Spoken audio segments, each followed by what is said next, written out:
샬롬, 사랑하는 성도 여러분, 평안하셨습니까? 네, 오늘 성경 도전 66 에스더스를 계속하겠습니다. 우리 생명이신 그리스도께서 나타나실 그때 너희도 그와 함께 영광 중에 나타나리라. 죽음이란 오직 성령의 지시에 순종하는 것, 하나님의 말씀에 죽기까지 순종하는 것. 우리 예수님께서 하나님 말씀에 죽기까지 순종하셨으니 곧 십자가에 죽으십니다. 남을 변화시키려는 태도에 대하여 죽어야 됩니다. 남을 변화시키려는 나의 자세, 나의 동기에 대하여 죽어야 됩니다. 이 모든 것을 죽음에 넘겨야 합니다. 무슨 일이든 자신의 힘으로 성취하려는 그 자세를, 그 교만한 태도를, 동기를 철저히 죽음에 넘겨야 되는 것입니다. 그럴 때 우리 주님께서 부활의 역사를, 하나님의 일으키심을 믿어야 내가 죽을 수가 있습니다. 남을 변화시키는 그 태도를 죽여야 하나님이 그 사람을 변화시키는 거예요. 할렐루야. 이 놀라운 부활의 복음으로 오직 주님을 신뢰하며 죽은 자를 다시 살리신 하나님을 신뢰하며 내가 하려고 하지 말고 하나님께서 하시도록 양보하며 하나님의 구원의 역사를 바라보는 놀라운 기적을 경험하셔서 이제 구원 사역은 하나님께 달리신 것을 믿고 나는 오직 하나님의 말씀에 순종하는 삶을 살아가는 저와 여러분 되시기를 주의 이름으로 축원합니다. 샬롬. 내 힘으로 죄를 이기려는 노력, 내 힘으로 자아를 죽이려는 노력, 내 힘으로 할 수 있다고 생각하는 그 모든 것에 우리가 죽어야 된다는 거죠. 내 힘으로 나를 십자가에 못 박을 수 없다는 이 말입니다. 그건 율법적인 거예요. 십자가에 나를 못 박는 일은 하나님이 하는 일이에요. 나는 할 일이 뭐예요? 그것을 믿는 거예요. 나는 이미 죽었습니다라고 믿으면 못 박는 것은 하나님이 하신다니까요. 아멘. 여러분, 예수님이 자신을 죽였나요? 로마 병정이 못 박았잖아요. 예수님은 나는 백성들을 위해서 나는 죽어야 된다라고 믿었죠. 죽으면 하나님이 살려줄 걸 믿었죠. 죽이는 거는 로마 군인들이 죽였죠, 예수님. 그렇죠, 여러분? 내가 할 일은 죽었다고 믿어요. 그럼 하나님이 나를 죽게 만드시는 거예요. 오직 말씀에 순종하는 것이 죽는 일이에요. 이게 또 명확합니다, 여러분. 많은 사람들이 이것을 굉장히 힘들어하는데 어떻게 하면 내가 죽나? 말씀에 순종하는 것이 죽는 거예요. 자, 예수님이 보세요. 하나님께 죽기까지 순종하시는데 곧 십자가에 죽으심이라. 그렇죠? 하나님 말씀에 순종하는데 어디까지? 죽기까지 순종하는 게 나를 죽이는 거예요. 아멘. 성령을 따라 행하면 육신이 못 박히죠. 또 다른 의미로는 우리가 성령 따라만 가면은 육신은 자연히 못 박히는 거예요. 아멘. 성령 따라만 가면 돼요. 그럼 육신은 성령이 못 박아버려요. 육신의 요구를 들어주지 않게 되죠. 우리가 성령 충만해서 살아가면은 육신의 요구가 자연히 물러가 버립니다. 육신을 십자가에 못 박는 일은 성령의 일입니다. 나는 오직 성령께 순종, 말씀에 무조건 순종하는 것이 십자가에 못 박는 거예요, 여러분. 이제 쉽게 생각하시기 바랍니다. 어떻게 하면 나를 죽이나? 말씀에 무조건 순종하는 삶이에요. 예. 어떤 어려움이 와도 어떤 희생에 따라도 나는 하나님의 말씀에 순종하며 산다. 이게 죽는 거예요. 여러분, 말씀에 순종하는 것은 축복으로 가는 길이고 순종 안 하잖아요, 우리가. 그러면 무지무지한 고난을 겪게 하시죠. 그래서 무지무지한 고난을 겪고 결국은 순종하게 만드시거든요. 그러니 여러분, 그런 고난 겪지 말고 바로 순종하는 게 정말 지혜로운 거예요. 여러분 꼭 기억하시기 바랍니다. 하나님이 순종하라는 것은 어차피 순종해야 돼요. 순종 안 하면은 고난과 어려움과 고통만이 옵니다. 그러니까 그 고통을 다 겪고 어차피 순종하게 만들어요. 여러분, 성경 전체 내용이 그런 거 아니에요? 왜 고난 당합니까? 순종 안 하니까. 그래서 결국은 고난을 다 겪고 순종하지 말고 기왕에 순종할 거니까 그냥 바로 즉시 순종하는 것이 훨씬 하나님을 기쁘게 하는 순종이 되는 거죠. 매를 막 맞고 순종하지 말고. 아멘. 죽음이란 예수님 없이 내 힘으로 무엇인가 옛사람을 포함합니다. 성취할 수 있다고 하는데 대하여 죽는 거예요. 내 힘으로 뭔가 해보겠다는 거죠. 예를 들면 우리가 가장 쉬운 예가 부부의 예인데요. 배우자 성격을 내가 고쳐보겠다? 그런 생각이에요. 잔소리로? 그거는 옛사람의 생각이죠. 거기에 대해 죽어야 된다니까요. 내가 잔소리해서 한번 고쳐보겠다? 그런 마음에서 죽으란 말이죠. 예, 잔소리가 죽고 말씀에 순종하고 차라리 기도하는 것이 훨씬 지혜로운 방법이라는 거죠. 이런 배우자만이 아닙니다. 부모 자녀 지간도 마찬가지입니다. 요즘 세대가 특히 그렇죠, 여러분. 부모가 잔소리한다고 자식이 순종합니까? 더 관계만 안 좋아지죠. 함부로 여러분이 잔소리하면 안 되고 그 사람한테 어떤 지적하면 안 되고 성령께서 하시도록 우리는 늘 양보해야 되는 거예요. 이 말씀만 깨달아도 삶에 정말 평안이 옵니다.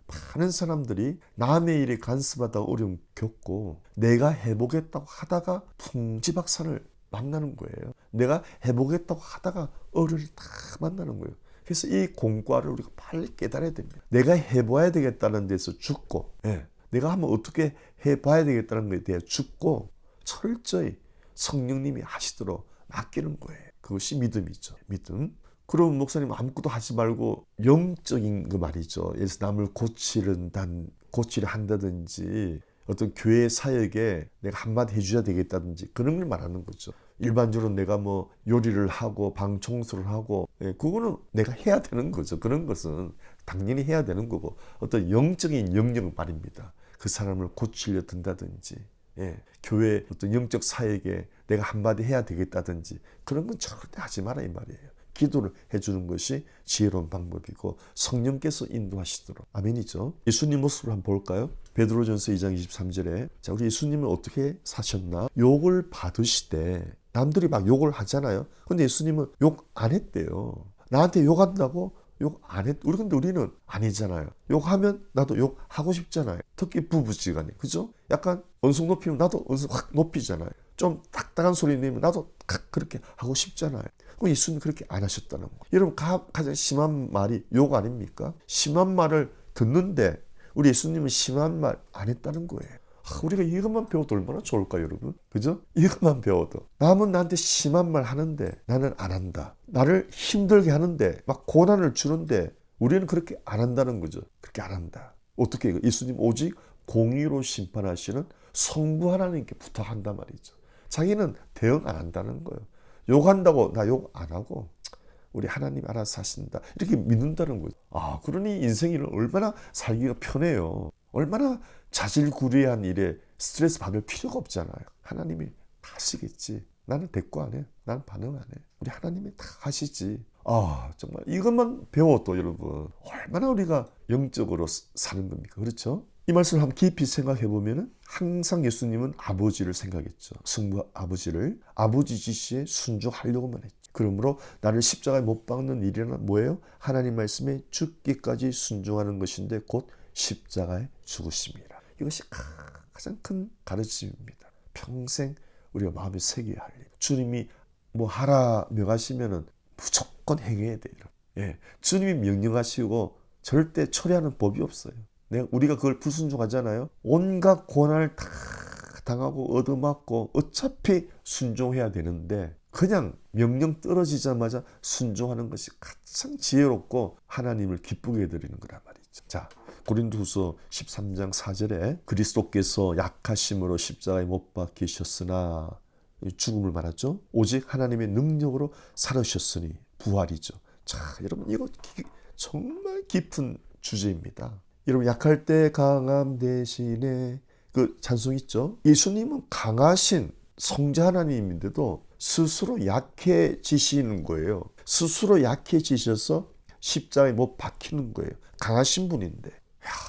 너무 멋있지 않습니까? 사람들은 어떻죠? 실제로는 힘이 없는데 힘이 있는 척 하잖아요. 지식도 별로 없는데 지식 있는 척 하잖아요. 그런 허영심이 있잖아요. 그죠? 주님 반대란 말이에요. 주님은 능력이 무궁무진하신데 약해지시는 거예요. 여러분 하나님이 우주의 창조주 하나님이 천군 천사를 말 한마디면 움직이시는 하나님이 스스로 약해지셔서 십자가에 못 박히셨다. 이게 복음의 핵심이라는 거예요. 얼마나 겸손하시면 이렇게 할 수 있어요? 얼마나 자기를 부인하면 이렇게까지 내려갈 수 있느냐고요.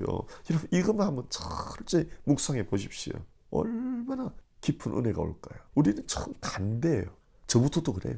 강하지도 않는데 강한 척, 지혜롭지도 않는데 지혜로운 척. 우주의 창조주가 스스로 낮아지셔서 스스로 약해지셔서 인간이 십자가에 못 박히는데 그냥 계시는 거예요. 우리는 같은 사람인데 같은 사람이 내한테 한마디 해도 막 속이 상하고 막 분하고 어쩔 줄 몰라 하잖아요. 이러니 어떻게 주님을 따라갑니까, 여러분? 창조주 하나님이 인간들이 뺨을 때리면 뺨을 맞고 수염을 뽑으면 수염 뽑히고, 예?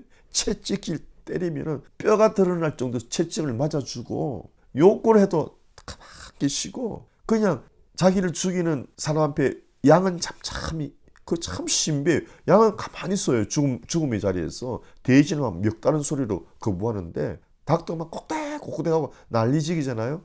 근데 양은요, 죽음 앞에 가만히 있어요. 정말 신비한 동물이에요. 예수님이 그래서 어린 양 아니에요. 어떤 공격 앞에 가만히 너무너무 순한 양처럼 계셨다는 거예요. 이게 신비해요. 우리 여러분, 그렇게 한다면 이 기적이겠죠? 은혜 아니고 어떻게 이렇게 돼요?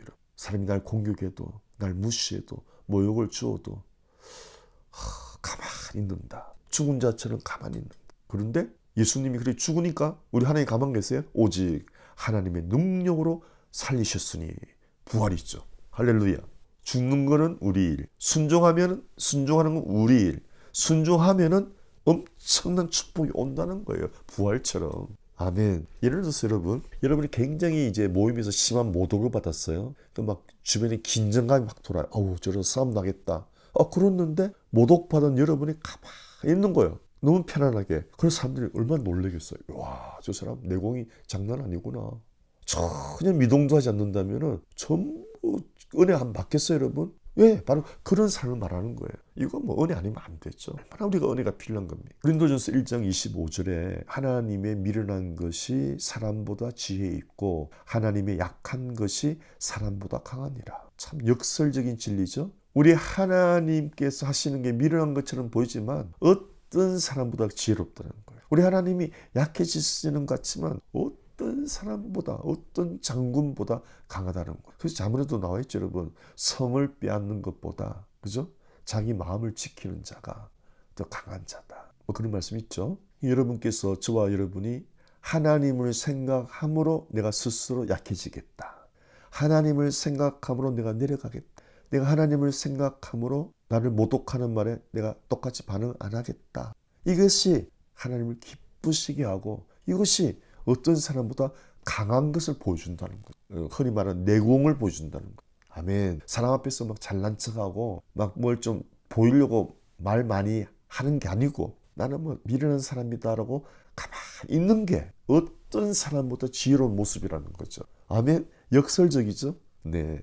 왜 예수님은 천사를 부릴 권세를 지닌 성자 하나님이시면서 연약하게 되셨을까요? 자, 여러분 잘 들어보세요. 우리 예수님이 연약하게 되신 것은 십자가 죽음에서만 아닙니다. 전생에, 공생의 33년 전생애를 그렇게 살아가신 거예요. 아버지 손에 모든 것을 맡기고 자신은 아버지 하라는 대로 살아가신 거예요. 어떤 순간에도 우리 예수님께서 스스로 하신 일이 없어요. 아버지께서 하라고 하신 것만 하시고 살으신 거예요. 그러니까 예수님은 십자가에서 죽으신 게 아니죠. 공생의 33년이 예수님은 죽고 아버지 뜻만 따라서 살아가신 거예요.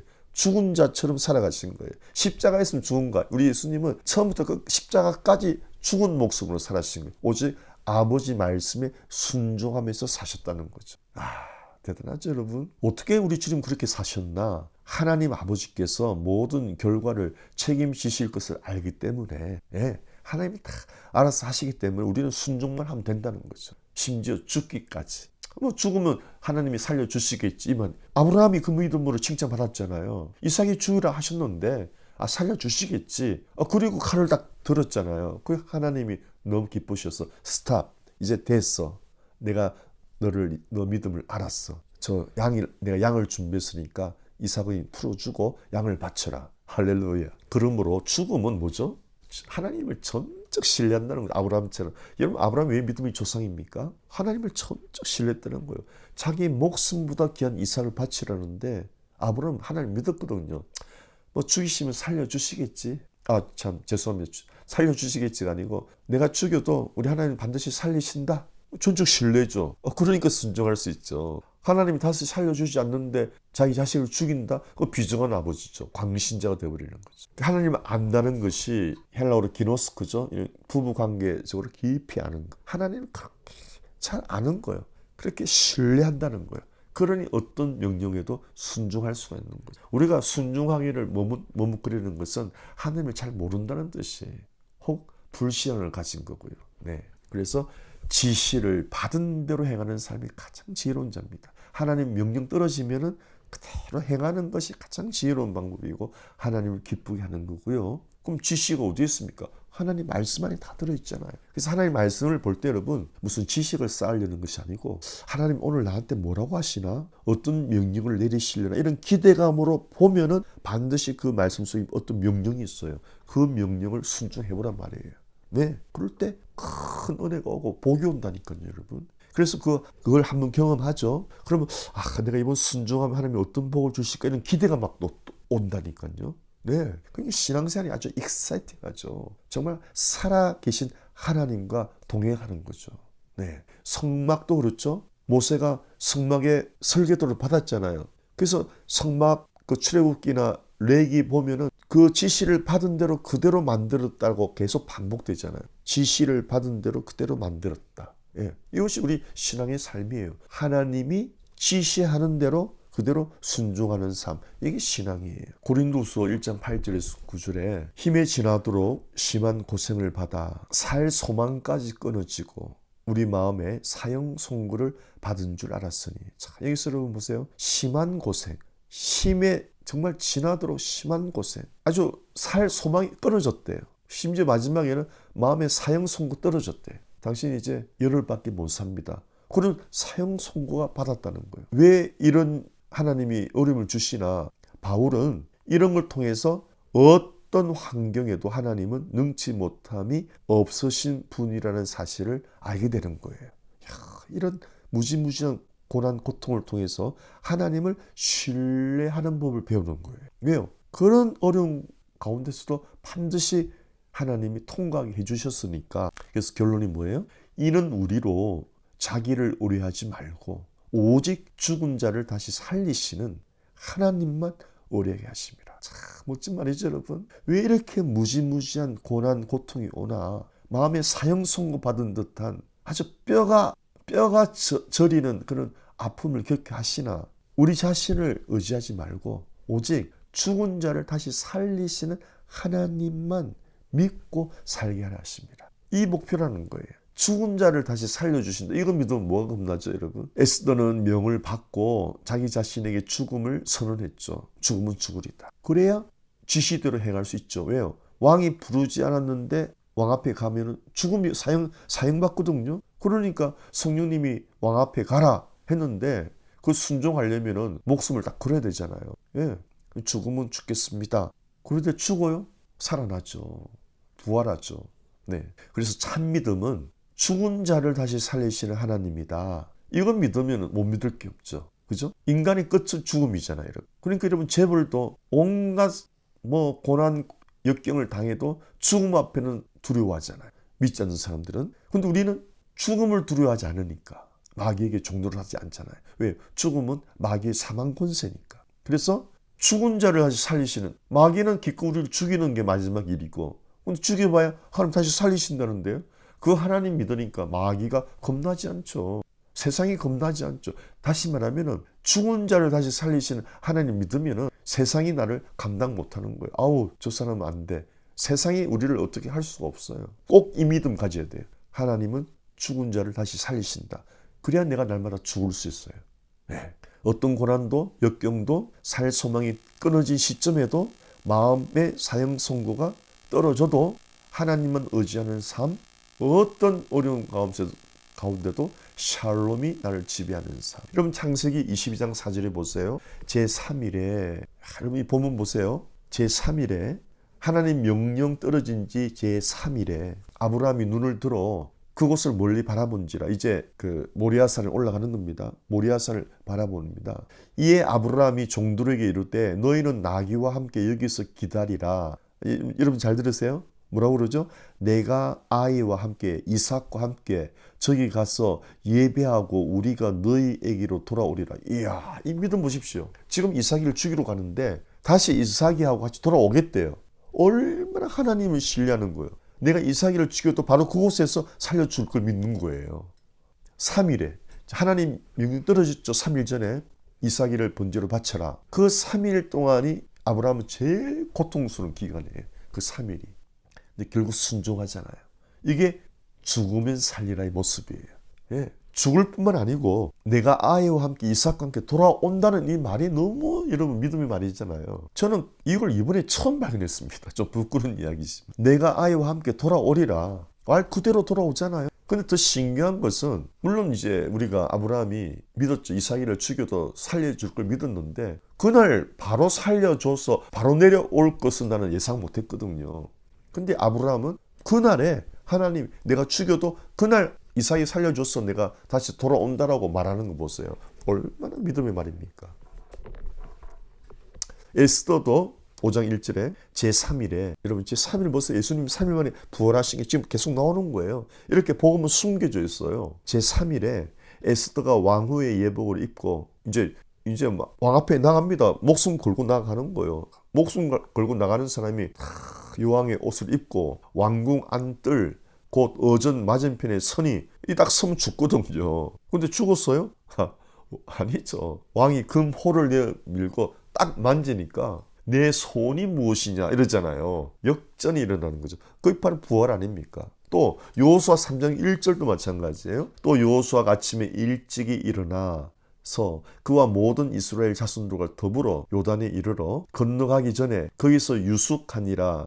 사흘 후에 이것도 3일이 나오죠. 하나님 명령 3일 후에 하나님의 말씀이 임한 거예요. 온 땅의 주 여호와의 궤를 법궤를 맨 제사장들의 발바닥이 요단 물을 밟고 서면 멈추면 요단 물 곧 위에서부터 흘러내리는 그 물줄기가 끊어지고 한 곳으로 계속 쌓여간다는 거라. 한 곳에 쌓여 서리라. 여러분 홍해는 양옆으로 갈라지지만 바다니까 큰 강이라도 갈라지니까 바다같이 갈라지는 거죠. 강물은 저 위에서 아래로 흘러내리잖아요. 그러니까 끊어지면은 하류는 말라버리고 위에 물이 벽처럼 막 쌓아서 올라갈 거 아니에요. 계속 내려오니까. 그렇죠? 예. 어마어마한 기적이 일어난 거죠. 3일 만에. 요단강에 들어가면은 죽을 줄 알았는데 물이 탁 스탑이 되는 거예요. 3일 만에 놀라운 기적이 일어난 거죠. 왜 애굽에서 구출해냈죠? 요단을 건너게 하시려고. 요단을 건너서 가나안 땅, 약속의 땅에 들어가게 하시려고. 왜 하나님께서 우리를 세상에서 구원하셔서 살게 하죠? 요단을 건너. 무슨 말입니까? 내 옛사람을 죽고 새 사람으로 살게 하시려고. 예수님처럼 살게 하시려고. 아멘. 요나도 마찬가지입니다. 요나서 1장 12절에 그가 대답하되 나를 들어 바다에 던지라. 그리하면 바다가 너희를 위하여 잔잔하리라. 요나가 자기 죄를 깨닫고 죽음을 선포합니다. 자기의 죽음을 선포합니다. 내가 그리스도와 함께 십자가에 못 박혔나니 나를 들어 바다에 던지라. 17절에 여호와께서 이미 큰 물고기를 예비하사 요나를 삼키게 하셨으므로 요나가 밤낮 3일을 물고기 뱃속에 있으니라. 예수님이 3일 만에 부활하신 것처럼 요나도 물고기 뱃속에서 3일 만에 2장 9절 나는 감사하는 목소리로 주께 제사를 드리며 나의 서원을 주께 갚겠나이다. 구원은 여호와께 속하였나이다 하니라. 여호와께서 그 물고기에게 말씀하시며 요나를 육지에 토하니라. 요나가 불순종으로 자기 죽음에 처했습니다. 그 캄캄한 물고기 뱃속에서 회개하고 감사의 목소리로 주님이 명령하신 것을 갚겠다고 부활의 생명으로 나아가겠다고 선포하니까 하나님께서 죽음에서 요나를 토해내게 하신 거예요. 제3일에 요나가 살아난 것입니다. 할렐루야. 우리도 그리스도와 함께 십자가에 못 박히고 예수님의 생명으로 부활해서 이 세상에서 살아가는 것입니다. 복음을 선포하며 살아가는 것입니다. 요나는 자신의 요구에 바다에 던진 바 되고 아집과 불순종에 대하여 죽었으며 아집과 불순종에 대하여 죽었으며 고집과 불순종에 대하여 죽었으며 장사 지낸 바 되었고 무덤에 들어갔고 나의 아집 나의 불순종은 이미 무덤에 들어갔고 세상 사랑 아집 고집 말다툼 불순종은 이미 무덤에 들어갔고 3일의 아침에 죽음에서 다시 우리는 살아났고 예수님의 생명으로 다시 살아났고 복음을 전하라는 하나님의 사명으로 멸망하는 백성을 구하라는 사명으로 우리는 이제 살아가는 것입니다. 복음을 전하며 살아가는 것입니다. 요나는 다시 살아나서 다시 니느웨로 가서 멸망하는 백성을 구하라는 사명에 순종했던 것입니다. 제3일째 아침에 부활 능력의 삶을 살려면 반드시 지불해야 할 대가는 자기 죽음입니다. 자기 죽음입니다. 일사각오 믿음입니다. 죽으면 살리라. 골로새 3장 1절 그러므로 너희가 그리스도와 함께 다시 살리심을 받았으면 위의 것을 찾으라. 거기는 그리스도께서 하나님 우편에 앉아 계시느니라. 우리 옛사람이 무덤에 들어갔고 이제 새 사람은 위에 계신 예수님을 찾아라. 위의 것을 생각하고 땅의 것을, 세상 것을 생각하지 말라. 이는 너희가 이미 죽었고 무덤에 들어갔고 너희 생명이 그리스도와 함께 하나님 안에 감추어졌습니다. 꽃과 나무의 생명력은 보이지 않는 뿌리에 감추어져 있는 거죠. 뿌리에서 끊어져 나오면 꽃과 나무의 생명력은 사라지는 것입니다. 우리가 예수 그리스도에게서 떨어지면 우리의 생명력은 사라지는 것입니다. 구원받은 백성들이 옛사람을 부인할 줄도 모르고 옛사람이 죽었다고 믿지도 않고 여전히 세상 사람처럼 살아간다면 하나님이 애통해하지 않겠어요? 내가 그러려고 널 구원했니? 내가 그러려고 내 아들을 십자가에 못 박았단 말이냐? 너는 여전히 그렇게 살라고 하나님이 가슴 찢지 않으시겠어요? 사랑하는 성도 여러분, 성경 곳곳에 감추어있는 이 십자가의 복음, 3일의 기적, 예수님이 십자가에 죽으시고 하나님께서 3일 만에 부활하신 이 하나님을 믿으면 뭐가 두렵겠습니까? 죽은 자를 살리신 하나님을 믿는 이 믿음, 이삭을 살려줄 것을 믿었던 아브라함의 믿음, 요단 강물 밟으면 하나님의 말씀을 가지고 밟으면 요단강이 갈라질 거라는 그 요수아의 믿음, 에스더는 죽으면 죽으리다 나아가니까 죽기는커녕 왕이 내 소원이 무엇이냐, 이 놀라운 기적이 일어나는 믿음, 이 모든 놀라운 믿음의 역사 뒤에는 나는 죽고 옛사람이 죽고 예수님의 생명으로 살겠습니다. 이 믿음이에요. 나는 죽으면 살리시는 하나님이 다 하신다. 내가 수욕과 모독과 욕을, 공격을, 모든 그런 거에 대해서 나는 죽기만 하면 반응만 안 하면은 하나님이 나를 들어 올리신다. 이 믿음 갖고 살아라. 그럼 싸울 일 없겠죠? 그럼 기분 나쁠 일 없겠죠? 속상할 일 없겠죠? 물론 이게 한꺼번에 이루어지지 않겠지만 이 믿음으로 싸워가시길 축원합니다. 이 믿음으로 나아가셔서 정말 우리가 자질구레한 스트레스 받지 않고 하나님의 샬롬으로 하나님의 영광 드러내면서 우리가 주어진 곳에서 복음을 증거하고 하나님의 영광 드러내면서 살아가는 주님의 신부, 주님의 제자로서 살아가는 저와 여러분 되시기를 축복하며 축원합니다. 샬롬.